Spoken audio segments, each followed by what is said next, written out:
when you stop to think that we're all God's children, wherever we may live in the world, I couldn't help but say to him, just think how easy his task and mine might be in these meetings that we held if suddenly there was a threat to this world from some other species, from another planet, outside in the universe.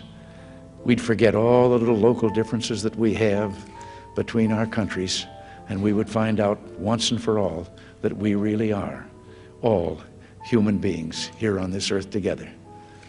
Well, I don't suppose we can wait for some alien race to come down and threaten us, but I think that between us we can bring about that realization. Jesus said to them, I am the bread of life. Whoever comes to me will never be hungry, and whoever believes in me will never be thirsty. Reports of flying saucers are nothing new.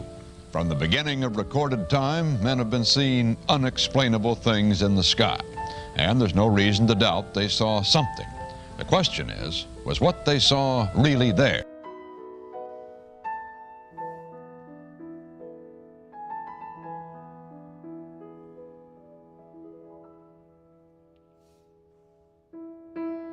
In our obsession with antagonisms of the moment, we often forget how much unites all the members of humanity.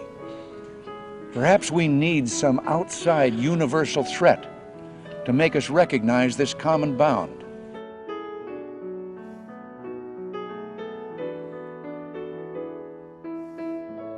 I occasionally think how quickly our differences worldwide would vanish if we were facing an alien threat from outside this world.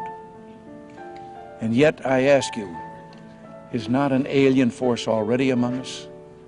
What could be more alien to the universal aspirations of our peoples than war and the threat of war?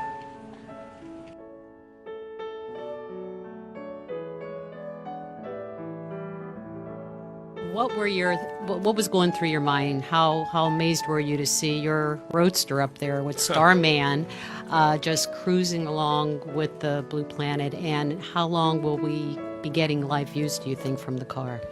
Well, I think it looks so ridiculous and impossible. And you can tell it's real because it looks so fake, honestly. We'd have way better CGI if it was fake.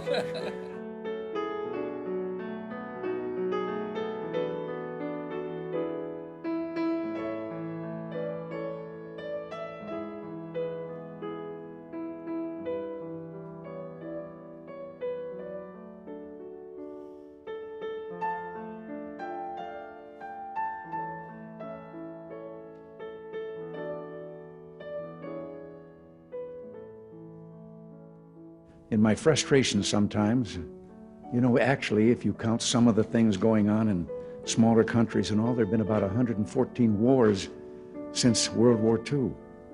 But I've often wondered, what if all of us in the world discovered that we were threatened by a power from outer space, from another planet? Wouldn't we all of a sudden find that we didn't have any differences between us at all? We were all human beings, citizens of the world, and wouldn't we come together to fight that particular threat?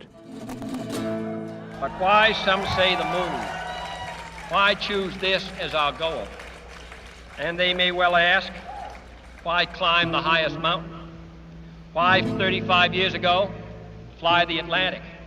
Why does Rice play Texas? We choose to go to the moon.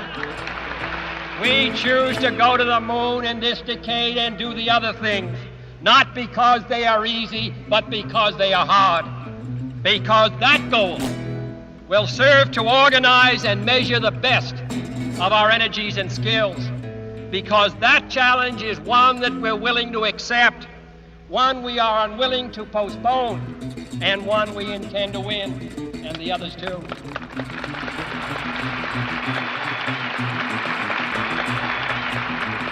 We shall send to the moon, 240,000 miles away from the control station in Houston, a giant rocket more than 300 feet tall, the length of this football field, made of new metal alloys, some of which have not yet been invented, capable of standing heat and stresses several times more than have ever been experienced, fitted together with a precision better than the finest watch, carrying all the equipment needed for propulsion, guidance, control, communications, food, and survival on an untried mission to an unknown celestial body, and then return it safely to Earth, re-entering the atmosphere at speeds of over 25,000 miles per hour, causing heat about half that on the temperature of the sun, almost as hot as it is here today, and do all this, and do all this, and do it right,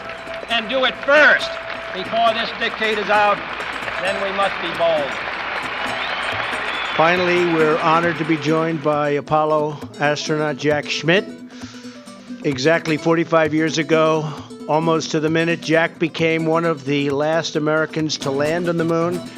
Today we pledge that he will not be the last, and I suspect we'll be finding other places to land in addition to the moon. What do you think, Jack? Where's Jack? What do you think, Jack? We'll find some other places out there? There are a couple of other places, right? We should. Learn from the... Greetings, Earthlings. I am Kang. Do not be frightened. We mean you no harm. You speak English? I am actually speaking Rigelian. By an astonishing coincidence, both of our languages are exactly the same. Well, what are you going to do with us, man? Kodos and I are taking you to Rigel 4, a world of infinite delights to tantalize your senses and challenge your intellectual limitations. Look, I know that to you we Simpsons are a lower order of life. We face that prejudice every day of our lives. But we are happy on our little planet. We throw ourselves on your mercy. Please return us to... Dinner time! Hey, get a load of that spread! Here you go, Earthlings. Take all you want, but eat all you take. Well, thank you very much, Mr. To pronounce it correctly, I would have to pull out